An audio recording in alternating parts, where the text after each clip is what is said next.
Saturday মানে কোথাও গিয়ে বজরংবলী ডে। সকাল সকাল বজরংবলীর পুজো শেষ করে আজকে বানাবো এঁচোড়ের কোপ্তা। আসলে এঁচোড়ের তরকারি আর খাওয়া যাচ্ছে না, একদম পেকে যাওয়ার আগের মুহূর্তে পৌঁছে গেছে। ছাঁকা তেলে একেবারে ভেজে নিয়েছি।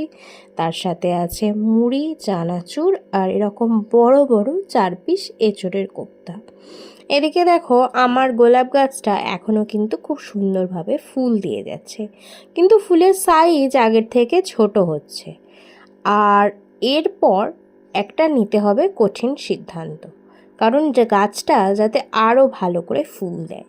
তাই এই যে দেখো, এতগুলো ডালকে ছেঁটে ফেলে দিলাম কুড়ি সমেত।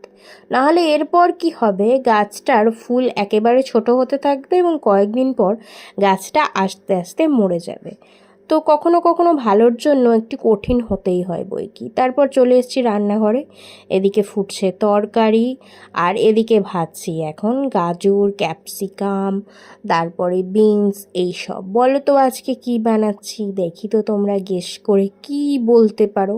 আমি একটা কথা ভাবি, সবসময় স্পেশাল রেসিপি রবিবারেই কেন বানানো হবে, শনিবার বেচারা সে কেন চিরদিন নেগলেক্টেড। ওই জন্য আজকে বানালাম আলু পনিরের বেশ ঝাল ঝাল করে তরকারি, আর তার সাথে বানাবো একদম মিষ্টি ফ্রায়েড রাইস, কাজু, কিশমিশ, চিনি, ঘি দিয়ে ফ্রায়েড রাইস।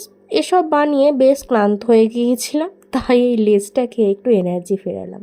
তার কিছুক্ষণ বাদে এই যে খাবার নিয়ে বসে পড়েছি, সেই ফ্রায়েড রাইস, আর সাথে আছে অবশ্যই পনিরের এরকম ঝাল ঝাল কষা কষা তরকারি। বিকেলবেলা গিয়েছিলাম ক্লাসে। এই যে দেখো কি সুন্দর ফুরফুরে হাওয়া, গ্রীষ্মকালের বিকালের এই সময়টা ভীষণ শান্তির। আর আমার যাত্রাপথটা খুব সুন্দর। এই রাস্তাটার দিকে তাকালে কেন জানি না আমার মনে হয় যে অচলায়তনে সুভদ্র বলে যে ছেলেটি উত্তর দিকের জানলাটা, যেটা 150 বছর ধরে বন্ধ ছিল, সেটা খোলার পর এই দৃশ্যটাই দেখেছিল। আর এই যে রবি অস্ত যাচ্ছে। আসলে বাঙালির জীবনে রবি হচ্ছে এরকমই, আমাদের শয়নে, স্বপনে, চিন্তনে, মননে। প্রতিদিনের জীবনে এইভাবেই লেগে থাকেন উনি, তাই আলাদা করে কোনো সেলিব্রেশন লাগে না।